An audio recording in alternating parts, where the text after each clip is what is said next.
So I thought I'd do a little walk around of this new trailer that we got. Before anybody asks for us to do that, might as well just get it out of the way now. I'm just going to make this as quick as I can. I'm not going to spend a whole lot of time on it. I just want to show you the one we got was called a Classic. They sell three different ones. The Kestrel is the lowest level, then the Pica, and then the Classic is the one that's got the most bells and whistles. So that's the one we ended up getting, and I'll explain why in a minute. Anyway, so this is this one's 14 foot. The other ones are shorter and lighter. So this one weighs quite a bit.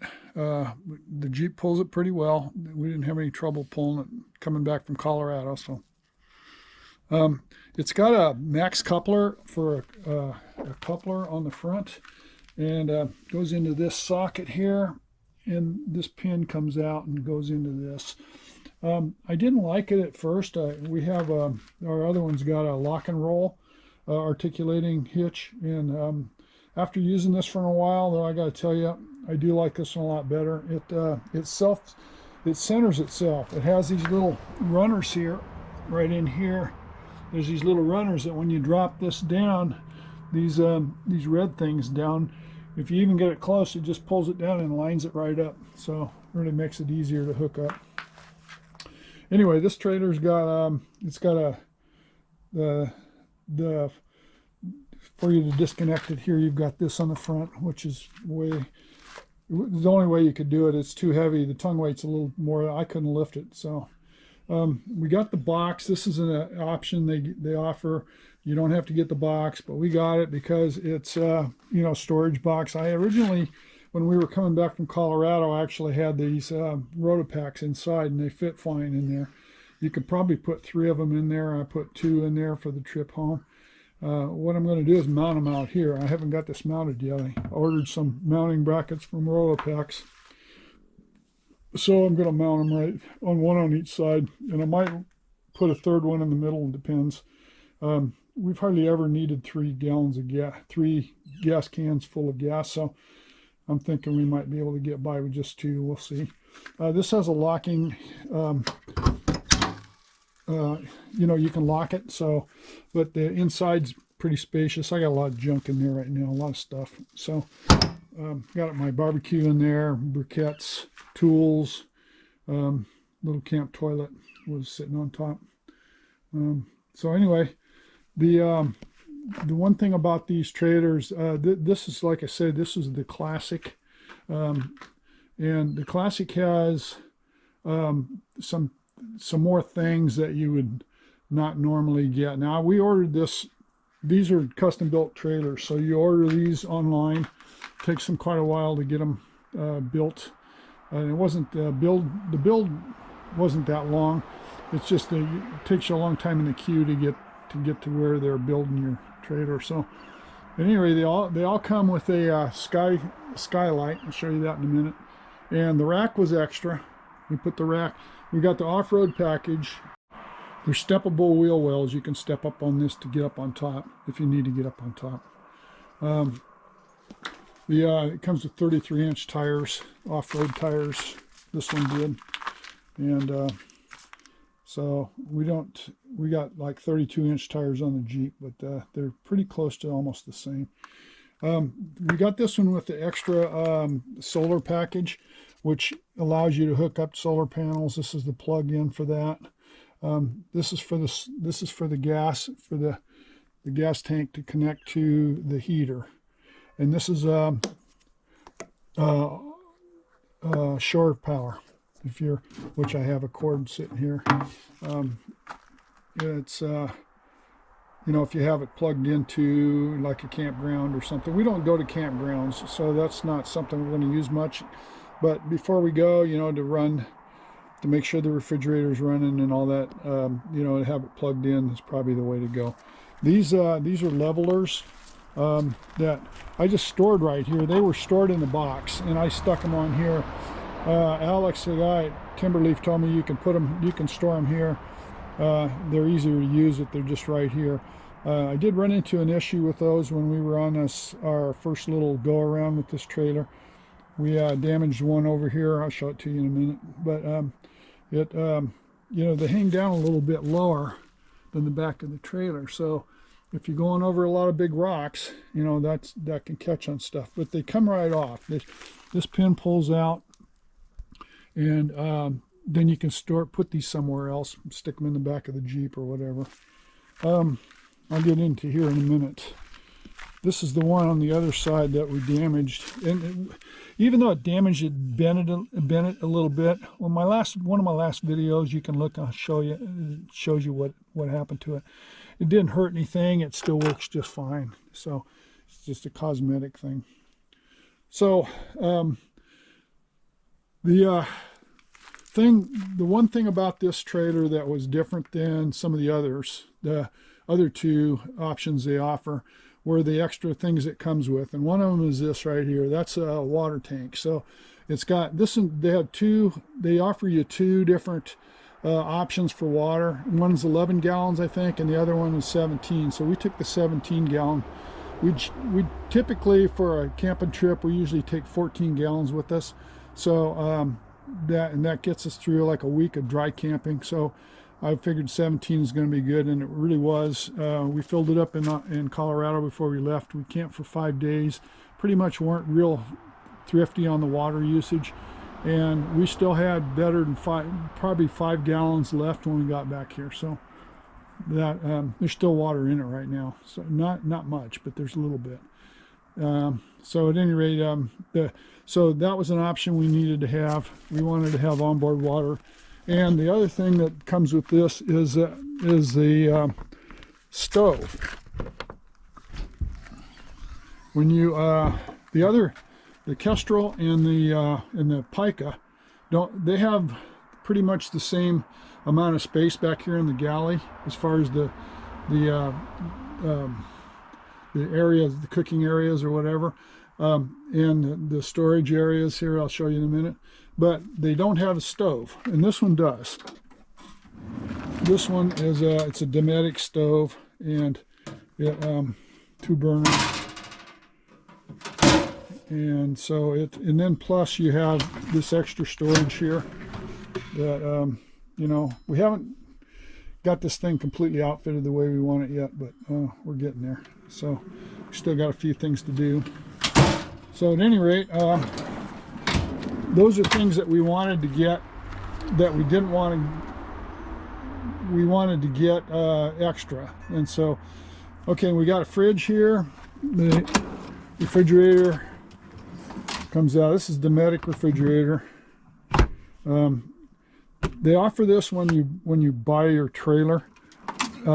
We didn't take them up on that because I have an ARB refrigerator that I wanted to see if it would fit in here, and unfortunately it didn't. So we ended up buying the Dometic refrigerator that fits in there. So that's gonna, you know, refrigerators, I would never go camping without a refrigerator nowadays. I mean, you know, forget about the ice, not going back there. It's nothing but trouble. So, and under the water, like I say, it has water. So this is a sink. This is a faucet that goes up like that. We just have some stuff in here. It's a little dirty right now. I got to clean it up. To operate this, you flip on this switch that turns on the pump, and then you have water. And so the one thing I will say is that it has outlets here, AC outlets, that are not, they do not work on the battery. It doesn't have an inverter in it. So, but they do work when it's plugged into shore power. So if you want power in these outlets, and there's some more outlets inside, then you need to have an inverter installed. So, and I didn't want to, we haven't done that yet. We may end up doing that, but at this point, I don't know. This Victron Energy readout here, you can get an app for that, which I did. And it's also got a battery switch that you can turn the batteries completely off if you want to. It's got a USB port and a 12 volt cigarette lighter type of thing. The storage area in here is, we still haven't figured out exactly what we're putting in here yet, but we've got these little boxes that we think we're trying those out. We'll see how that works out. We've got a similar one over here. Can't put that up there. I was warned about that. There's no space here when you close this lid. There's a lip here that goes down. It comes down quite low, so you can't really put anything up there to store. These things were fine. We didn't have any trouble with those, but at any rate, there's lighting in here that you turn on right here. And there's two kinds. There's the bug light, and then there's the regular white light, and they're dimmable, so you can turn them on just however brightness you want, which is really nice. The inside of this wood is ash, and it's all real wood, so it's really quality built. I'm really impressed by the quality of this thing. So anyway, this is the galley. We really wanted a galley. Now, the Kestrel doesn't come with the galley. The Pica does, but it doesn't have the stove, and it doesn't have the water. And so those are things we wanted. The Pica does have a place for a refrigerator, but it sits this way instead of this way because there's no sink here. So, again, those are options we decided that we wanted. So, anyway, I'm trying not to make this too long, but this is the inside.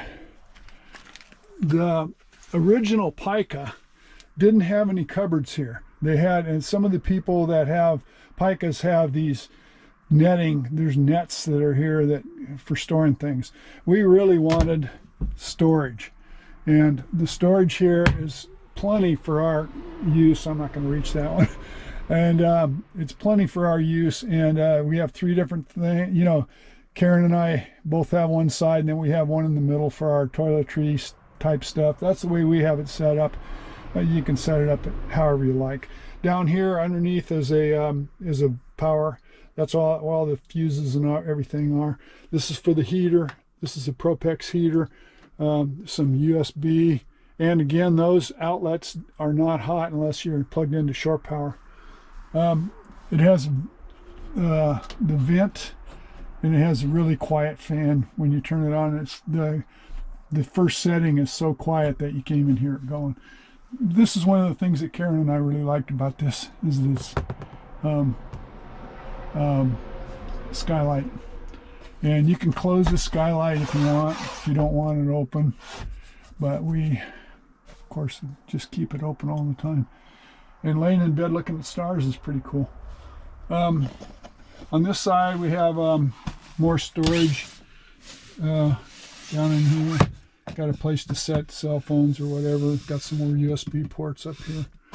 And these lights are pretty cool. First light is a blue one, and you can't really see it very well right now, but it's blue. And then if you hold it down, it goes to a white light. It's more than enough light for this little area. But there's also another light in here that you can access over here on this side, right there. So you got an inside light there, and you got these little lights. When we were camping the last 5 days that we've camped with this thing so far, all we ever use is those little lights there. So the on the wall there's two switches. There's one for the outside light, and one on each side. There's outside light over there, and there's outside light here. And then we didn't use the outside lights much. We just we used them a little bit, but they're very bright. So, you know, where we camp, a lot of times we don't want to be seen. So, you know, we don't have this on full bore. There's screens on all the windows. There's also window coverings that you can order when you buy one of these. We opted to do our own, and that's what we're working on right now, figuring out what we want to do there. But you can get curtains for these if you want to order them that way. The mattress is incredibly comfortable. If you watch any of my previous videos, I mean, we keep going on and on about how comfortable it is, so that's really nice. So very thick mattress, and it's an actual mattress. It's not just a piece of foam, so that's pretty nice. I got Karen a little step stool. She has a little trouble with this coming up from the bottom. It's quite a ways up. I mean, this is the off-road trailer, so it has a lot of height to it. So she needed a little step stool so she could get in. So I bought this little step stool here. One thing that was really nice, and this shows you the quality of these things, is when you open this thing all the way up, there's a little magnetic catch there, and it's a soft one. So if you slam it open, it doesn't bang it against the side. And anyway, the magnet's strong enough to hold it there pretty good. So anyway, that's our new trailer. It's pretty nice. I'm still working on mounting the Rotopax bottles and figuring out what goes where, but we're pretty happy with it. These are very pricey trailers. If you end up getting one, your sticker shock might get you, but you just have to, in our case, we decided what we wanted, and that was just the way it had to be. If you can find them used, you can probably find a used one a lot cheaper than the new ones, but buying it new has its advantages because then you order it the way you want it. So anyway, that's about it for this little walk around. It's a really nice trailer and we enjoy it.